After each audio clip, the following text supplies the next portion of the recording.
Do you need some new gym gear and want to give back to the community at the same time? Aperio Athletics has you covered with 5% of all profits going towards the Canadian Mental Health Association. Sign up for their rewards program and receive $5 off your next order. Use code JUNGLE15 to get 15% off your first order.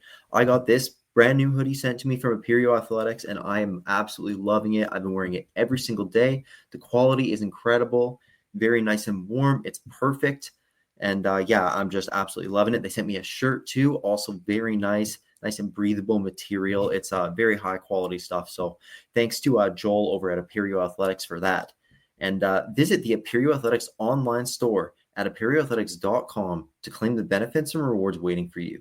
Be sure to follow them on Instagram and TikTok at aperio_athletics to be the first to know of all the latest product releases and exclusive offers. I'm extremely excited to bring on our next guest. After playing junior hockey in the USPHL, the OJHL, and the QMJHL, our guest founded Swift Hockey in 2022, one of the fastest growing hockey apparel companies. Zechariah Thomas, thank you so much for joining us. We're very excited to have you. How are you? Doing good. I'm happy to be here. How you guys doing? It's awesome. One of the most high-profile guests we've had, so it's an honor to have you on the pod for sure. No, I'm super happy to be here. Late night, Yeah, 8:30, so it's good. Yeah, it's perfect. It's perfect. Yeah. Yeah, well, usually we start these off by just kind of getting an idea of your hockey background. So when you first started playing, and kind of where you grew up playing, and any role models who got you into it, and just your hockey journey from the beginning. Yeah, so way back in my hockey journey, I know we're on a hockey podcast, so I could talk a little bit deeper, but I started out in Oshawa. I moved from actually a small city outside of Oshawa, and I was culture shocked by hockey. Like moving into Oshawa, like we had the Oshawa Generals, Oh like yeah. absolutely absurd in that area. And that was almost back then when the Oshawa Generals just kept winning. Like I think that was like the year they won the Memorial Cup like the year after. So like they were on a crazy run. And I was culture shocked by hockey because everyone had like those those hockey jackets on. Like with their team logo back in the day. Your AAA, Yeah. Yeah, Oh like yeah. the right? AAA jackets, and like the kids used to like flex on you if you didn't have one of those. So I was like, you know what, I gotta get one. So at 10 years old, started hockey, and I kind of went up through the ranks there. Went through the Oshawa system, and then played a little bit of prep school, and then kept playing juniors, and then retired a little bit up there. Awesome. Right. No, that's great. Yeah. So Owen mentioned you played in the USP. Did you go down south to play and then kind of jump back up to Canada, or how did that work? Man, yeah, that was a journey. You know, I didn't like my parents. I don't come from a hockey background. Like I didn't know anything about hockey, and growing up, I got probably as a lot of kids get like those really mass emails. Like when you're playing, Yeah. like you Like get those really mass yeah, emails. And it's like, oh, yeah, come out to this tournament. And I was like, you know what? Sure, it sounds good. So I went out to this tournament, and I ended up doing really good. Like I think I was scoring like a hat trick a tournament. Like that's like unheard of for me. So I ended up going to this team, Florida Eels. Like that was my first like journey away from Oh home in a right. sense. Okay. So I ended up playing Florida Eels, and that was a really cool experience. Like playing hockey in Florida, like that's different. that That's must have been different Yeah, for nice. I sure. bet. So I was playing hockey in Florida, and then mid-season, like I kind of made a jump up in a sense to the EHL. Like I would say it's like a little Right. bit of a Yeah. jump Yeah. up. Then I finished that EHL season, and then after that, I was in the OJ the year after. Right. Okay. Yeah.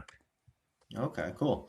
And then so you talked about like the experience of playing in Florida. Like, was your guys' travel schedule crazy? And then like where exactly in Florida? Like, were you in a pretty cool spot there as well?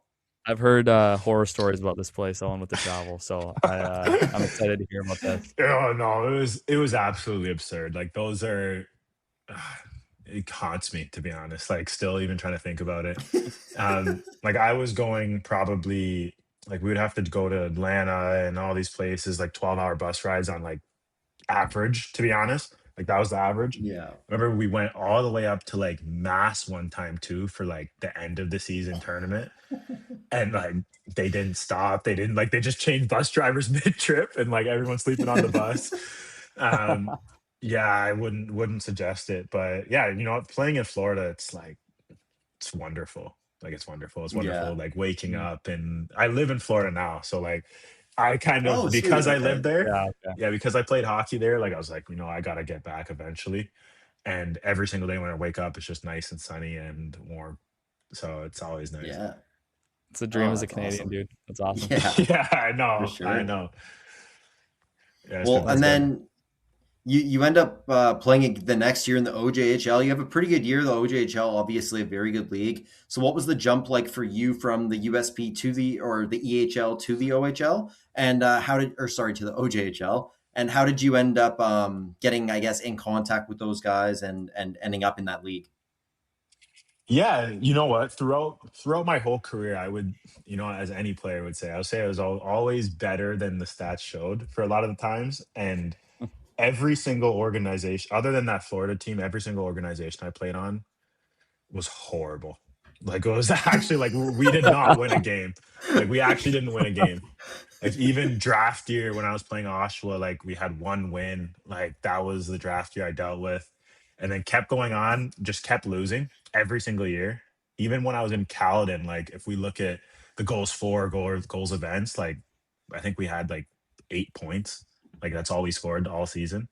Oh So we just gosh. got like I was just always getting shifted down the ladder. But you know what? That shift to the OJ wasn't too difficult. Like it was actually very similar, as weird as that sounds. Like, Okay. especially compared to the EHL, I would say it's almost the same. And that Florida division, honestly, in the USPHL was pretty strong, especially in Yeah. the Premier. And that like it didn't feel like a crazy shift. Okay. Okay. Interesting. That's Yeah. cool. That's interesting. Yeah, because I've heard good things about the EHL, and they get a lot of like D3 commits as well. Yeah. And then Yeah. so I guess moving to the OJ is probably a little more comfortable for you just because you're back in your home province, right? Yeah. No, exactly. Yeah. Nice. Fair. Well, and then you end up getting a couple games in the queue as well, and I mean that must have been just such a cool experience. So I wanted to ask about that, and again, like same thing. How did that opportunity come about? And yeah, just fill us in there. Fuck yeah, going to the queue from the OJ, like that was a crazy experience. There was a lot of things going on the back end, like for me to get there. Like my original OJ organization, like wouldn't release me to go, so Oh I was on no. an AP contract, so like I was going there, and it was like COVID hit, and then they went to the queue bubble, and like all this sort of shit just started happening over and over again. But like it really felt like the NHL. Like that's what I Yeah. pictured the NHL would be like, walking in there and like having a dressing room and having people like treat you good every single second. And those games I played in, one of them was in Halifax, which like that was like Oh I man. think that was my Yeah. first game. It was in Halifax, and it was the teddy bear toss game. So it was completely sold out. And like, oh yeah, I was shitting myself before the game. Like I was so nervous. And then the next game I got really good minutes, and then right after that the bubble hit, and then I was like, I was kind of done. Ah, Yeah. Yeah. Oh man, so that's tough. Yeah, COVID really I feel like messed up with so many players' careers. It's so unfortunate. I was Yeah, just gonna it's ask you about horrible. that. Like, yeah, it's just probably just screwed you right over. Yeah, you know what? It was a situation where like I was back then I was like NCAA or CHL. And Yeah. Mm. the CHL was like, I was a horrible student, honestly, but like the CHL, like if that opportunity came about, like I'm gonna chase that. So I picked the CHL during that moment, and as soon as COVID happened, I'm like, you know what, I'm screwed, because like the next year I'm going into like an OA almost. Yeah. So then I know I'm in a sticky situation. And then there was one league, like the only league probably in the world that was still open was the Fed. Yeah, I Like saw during you that went bubble there. time when it closed, like that was the only league open. Yeah. What was the Fed experience like? Yeah, that's an experience. That's an experience for sure. Um, 7 yeah, games. yeah. You know what? I couldn't mentally do more. Like I think that was a lot of the situation where It was like Yeah. I was in like Goon, for example. Like that's what it was kind of like. We're Yeah. seeing bloodbaths and center ice fights. Like it just wasn't for me. Like I would consider myself like even more of like a skill guy. And like I was smaller at that time. So like it was Yeah. yeah, it was definitely a crazy league. Oh, cool. Yeah. Well, and then I had just one other hockey question I wanted to ask about before we get into talking about Swift, because obviously that's kind of the main thing we're here to Well, that's talk the about main. today. We're very Yeah. excited. Yeah. So I see you played at the LATAM Cup for Team Jamaica, and that's something that I've kind of followed. I thought it was a really cool idea just to see that tournament progress over time. So I just wanted to ask what your experience playing in that was like, and what a cool idea that is to have. Yeah, you know what? Team Jamaica, that was a crazy experience. Like I remember it was years ago, like when I first started playing. I went to I my parents traveled to Jamaica, and in like the gift shop at the airport, there's a Team Jamaica ice hockey like t-shirt. And I was just Wow. completely confused, like what does this even mean? And I was like, you know what, I have to do this eventually. And honestly, I kept kind of chasing that dream, and I was so young that wasn't able to play. And that Latin Cup was like my first scenario of playing, and obviously we had a pretty good run that year. And then our team was actually too good, so we didn't qualify to win a championship. We're just there playing exhibitions. Was Um, that is that when All the right. Smith brothers were on the team? that was Smith brothers were on the team. That would have been 2 years ago now. Oh, 2 years ago. Okay, okay, Yeah. gotcha. Yeah, because I Okay. We remember when I saw that, I was like, oh my goodness, like Yeah, that's a lot of skill there. Yeah. yeah. We always have some really good talent. It's just like if they feel like showing up. That was kind of the whole Yeah. thing. Um, but Right. yeah, there's a lot of really good talent we had. Oh, That's that's good. super cool. Well, I guess we'll tie it kind of into the whole Swift hockey and the start, the foundation, because this we all wanted to establish like who you are, your hockey background, but then now people know what Swift hockey is, but for the people that don't know, you want to kind of give us a quick rundown of how your hockey career inspired this business. Yeah, you know what? Growing up in my city, it was always a situation where like a lot of families didn't have any financial means. Like that was like always a really big thing. The biggest employer in Oshawa at that time, the GM plant, actually ended up closing down, and like thousands of people were losing jobs. And everything I did was like right in the middle where kids didn't have lunch, like kids couldn't afford hockey, and like that always resonated with me growing up. And Mhm. I used to work at a sporting store called Sport Check. And I used to give away my discounts. Like I used to do whatever I could to like help my teammates out during that time. And Yeah. as I kept growing up, it was like always the same problem, honestly, where sticks were too expensive and they just kept breaking, and just hockey too expensive as a whole. And as that time kind of went up, I ended up starting Swift hockey kind of near that COVID mark. Um, and then started Swift hockey, made hockey sticks more affordable. And that was kind of the goal. And I've been kind of rolling since then. That's awesome. Yeah. I can tell you right now, a lot of people. I was looking at the goalie sticks the other day because I'm a goalie, and the price point is hell of a lot better than what I'm paying right now for my Bauer twigs. So definitely Yeah. considering Yeah, no, it's good. Like obviously I'm gonna be a little biased, but best sticks it. on the Yeah, market I for think we sure. expect that a little bit. Yeah, best sticks on the market. And I truly, especially that goalie stick, like we put so much work into actually building that goalie stick is like absolutely absurd and like hasn't been heard of. Um, we've had so many players, like even one of my close friends, Anson, like he wanted to shift. He plays in the NHL, signed like to Utah now, and he wants to Mhm. use the stick so bad, but like there's NHL license and all this. Like, Oh, and our first goalie Yeah, right. stick we made, like when we first launched, every single one broke. Like that was like back in 2023, every single goalie stick yeah. broke, and I was like, we lost probably like $100,000. Like I was like, truthfully, because we have to go and we have to refund all the customers, like all the sticks are Oh Yeah. breaking, man, yeah. and every single stick broke, and like that like completely traumatized me for like many years. So I didn't we didn't release a goalie stick until like late last year, where it was like we Mm. took 2 years of like truly perfecting a goalie stick where it doesn't break. And yeah, no, that was goalie stick is something means a lot to me. That means a lot to me, more than the player Okay, stick at this point. So maybe I got to try it out then. Maybe I'll give you a review on that. Yeah, yeah, that's awesome. That's another question actually I had was the whole warranty thing and like the whole kind of starting it, right? Like you gotta be pretty nervous going into the hockey stick business. It's such a big market, and getting those licenses as well. Like, can you just talk about that, like that kind of journey of scaling it up?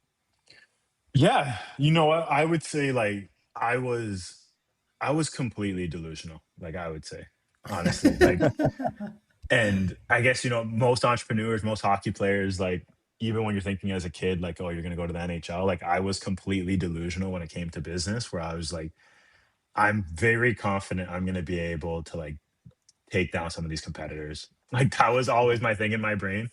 And we did everything in the early days to like get off the ground. Like we didn't I was like we didn't come from money. Like we don't have any venture capital, big private equity funds trying to fund us. And like we're almost going door to door selling sticks. Like that was kind of our strategy, like doing whatever we could. Yeah, that's awesome. Wow. Yeah. Well, I'd love to take it back like a step further. I remember seeing your episode of Dragon's Den, and I would just love Oh to yeah. ask what that experience was like, and just again like those early stages of the business. Like I know you just said you're basically going door to door, and what what was it that really, if there was like a key to success you found that really kind of got things going even further for you? You know what?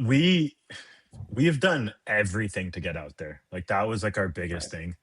thing. We were on Dragons Den 6 months from starting. Like That's that was like, crazy. yeah, That's insane. Yeah. I started the company and we were on Dragons Den in 6 months, and like that was kind of our start into actually like creating a brand at that time. Mhm. Right. And since then, like we do everything to be seen by any eye. Like that's kind of been our strategy. We move faster than Yeah. any competitor, and like we used to post probably like still now we post about 500 times a week, but across all platforms, and Wow. like That, for free, that's like postings insane. for free. So like we do as much as we possibly can to get out there. Yeah. And like that's kind of been our strategy to like be able to win, is like by making content. Like I would say we're one of the few brands that makes content the way we do, and like consistently Mhm. trying to get it out there. Yeah, for sure. And I feel like a lot of the content I see from you guys is pretty creative. It's usually pretty funny, like the videos of you smashing sticks and things like that. So no, I think it's a really cool, like fresh approach. And I think that along with just the whole mission that everybody seems to have the same problem, that hockey is just way too expensive. And I think so your company really resonates with a lot of people. So yeah, I love to hear that. And then just I wanted to ask like a little more about where the company's at today. Some of your like biggest highlights of the journey so far. I know you guys have started getting into, I believe, the pickleball space, and you've plans to look into other sports. So I would just love to hear about how you are right now and some of your future ambitions. Yeah, we've been growing. Like we're on about year three now, I would say, and we've been growing like crazy over the last little bit. Yeah. We're trying to keep up with demand. Like that's kind of been our biggest thing. We have no inventory. Um, and every single second, like that's our biggest problem. Hockey's one of the I think that's a only good problem to industries. have, though. You know what? I used to think that was such a good problem. And hockey is like by far the only industry where like that's such a bad problem, to be honest. Because like it's like, oh, like we try and make the best sticks possible. Like they're still bound to break eventually. And nobody can come back to us a lot of the times because we don't have any sticks. So like Right. that's Really? been kind of our biggest problem. We're like we're growing, but like we need more inventory to match our demand. And what we're kind of seeing is like is every other company, like the Bauer, the CCM, they all actually have some sort of, even Warrior is probably the best example. Like they have a summer sport actually balancing their winter hockey activity. Mm, Mhm. right. So Like that Warrior was with kind of, lacrosse. yeah, Yeah. exactly. Okay. Bauer has Cascade, CCM. I know they still do the bikes a little bit. Like they do the mix of everything in that sense. So that was kind of where Right. we're at. And I posted something a long time ago, like about Swift and about what we're trying to do, and every single person spammed the comments saying like, what about pickleball? What about golf? Like, what about all these sports and like I was gonna say baseball, for golf. Yeah. example?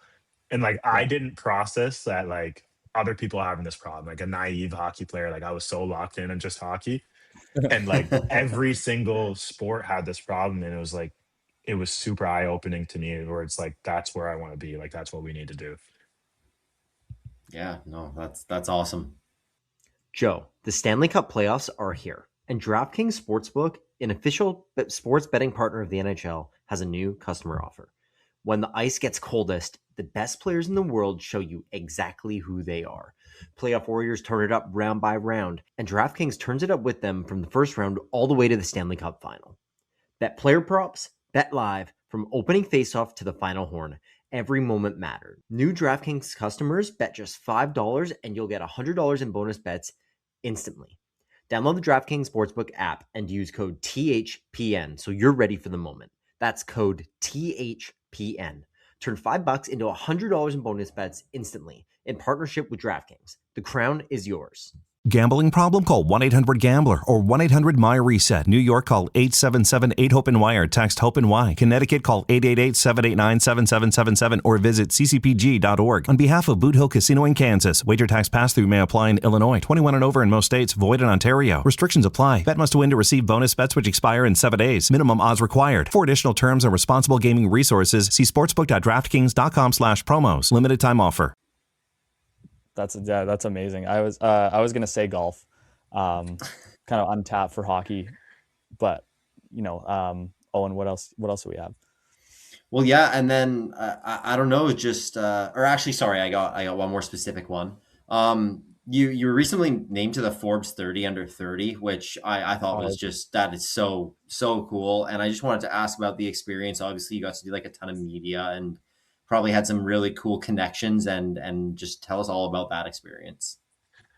Yeah, you know what? That was that was a life-changing experience for sure. And that was an award.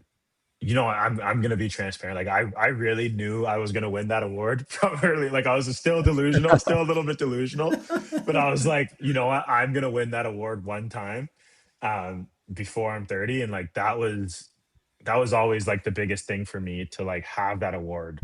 To be honest, because like there's not, especially in hockey, like you win a championship every year, like you have that opportunity. In business, that's probably the only one. Like there's maybe 2 or 3 real awards, and that was one of the most important ones for me that like I really wanted. And I guess it was they didn't give you any warning. Like when you just get an email in the morning like, oh, you're listed now, and that was kind of it. And I woke up to me being listed, and I was like, okay, that was cool. And I look on the list, and there's like Matthews, like there's all these like cool people on, and like I'm still on that list somehow, and I'm like, wow, that's pretty cool. But yeah, that was a great experience. I think it's brought a little bit of attention to our brand in the best way possible.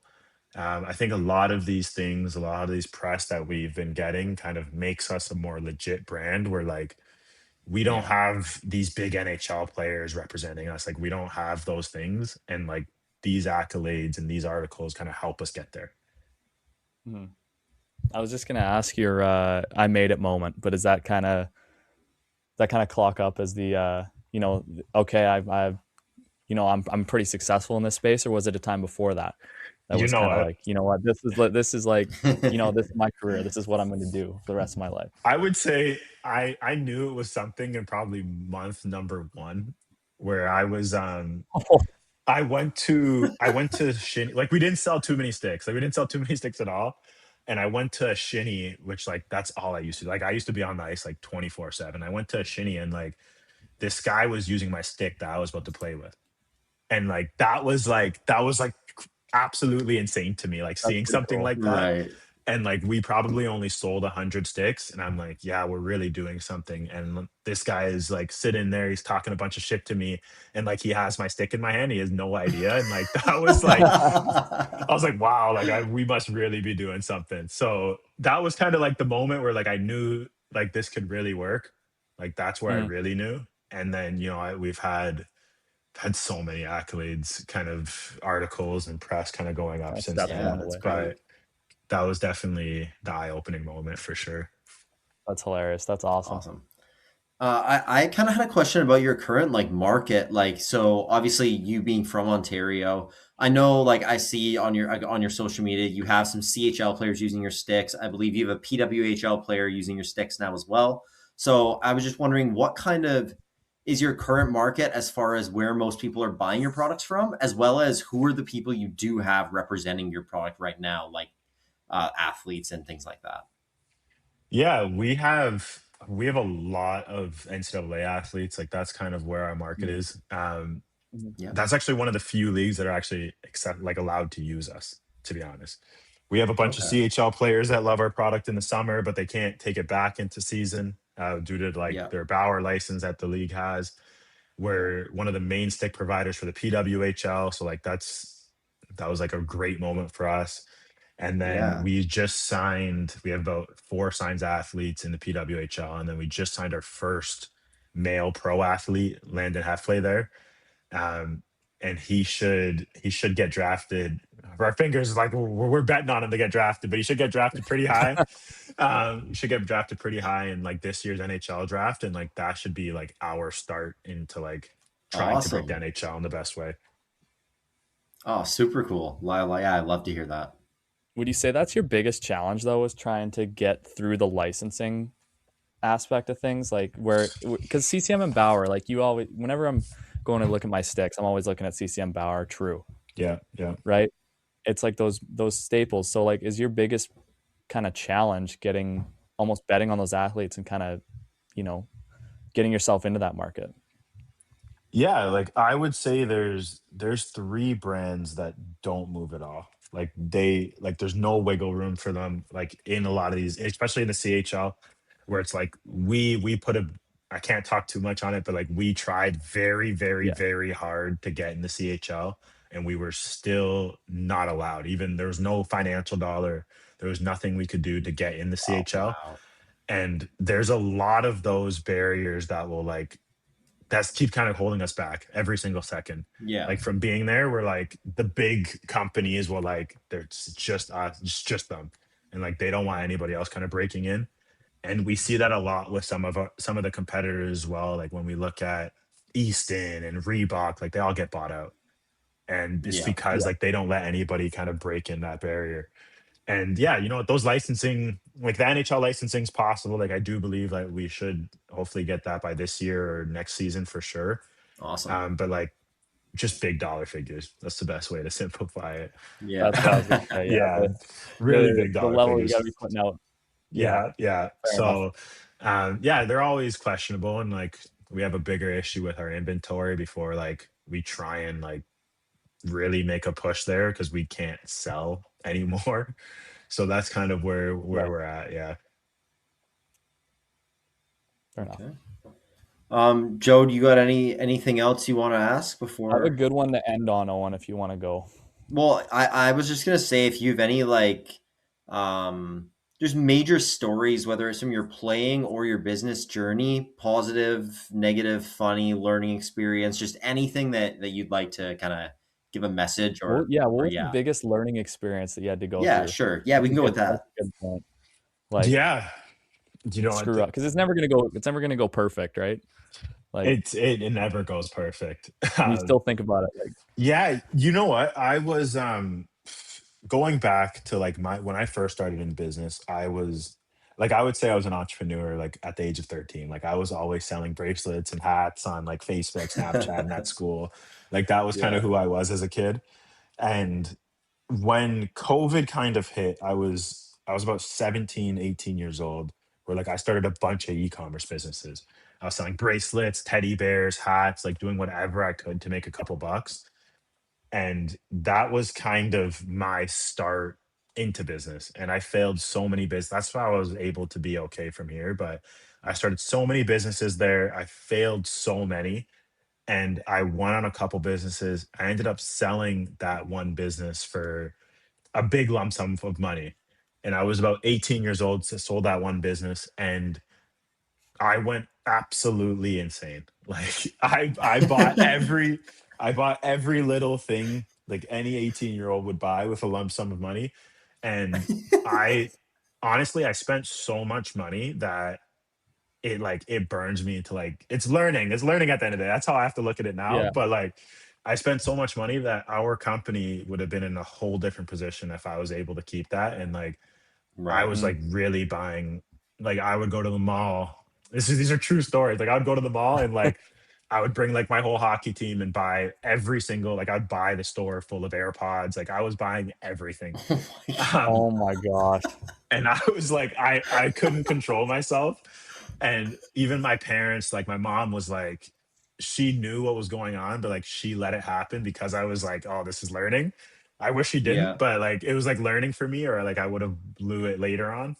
And No, for I sure. just kept kind of, yeah, that haunts me a little bit because we would have had a little bit more inventory now, like for sure.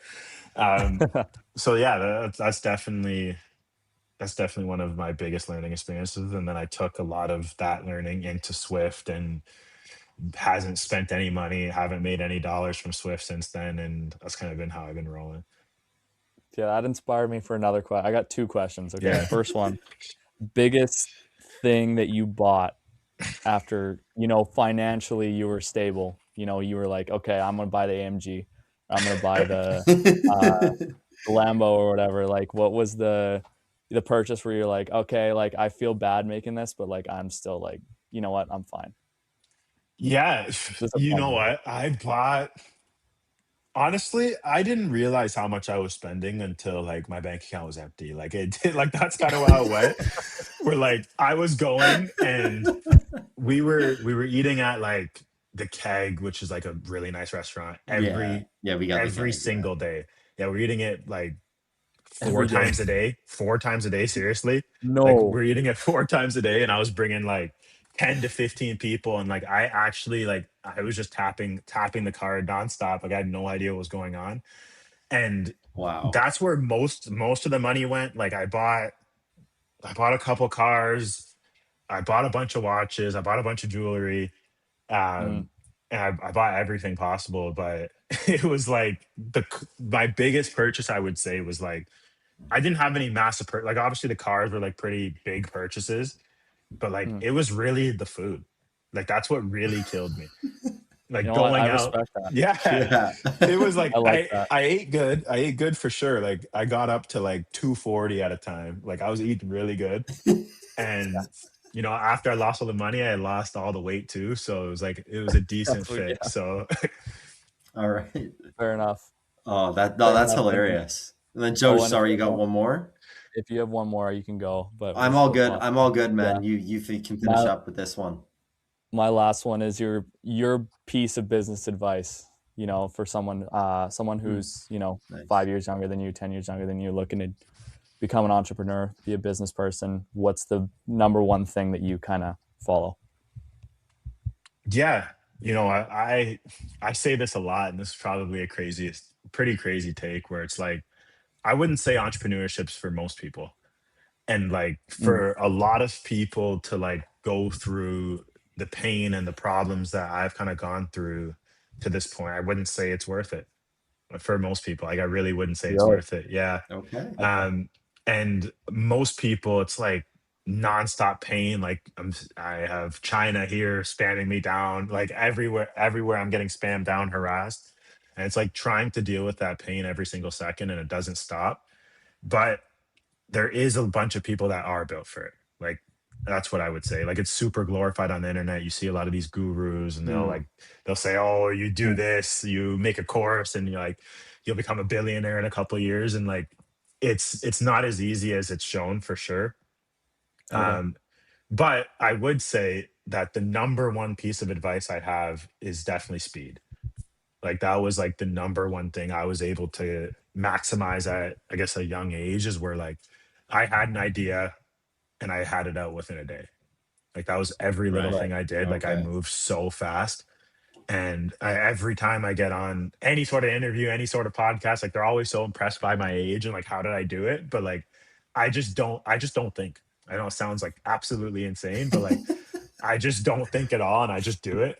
And that's like, I failed so many times compared to like almost everyone, I would say. Like I failed almost thousands and thousands of times. And that's been able to like help me get to this point in the best way. That's awesome. Great advice. Great advice. Great. Okay. Well, thank you so much for your time. It was an absolute honor to get to chat with you. We've been trying to make this work for a long time, so I'm glad we got to get it done. Everyone, please be sure to check out Swift Hockey. Follow along their journey. Like you said, they're posting all the time.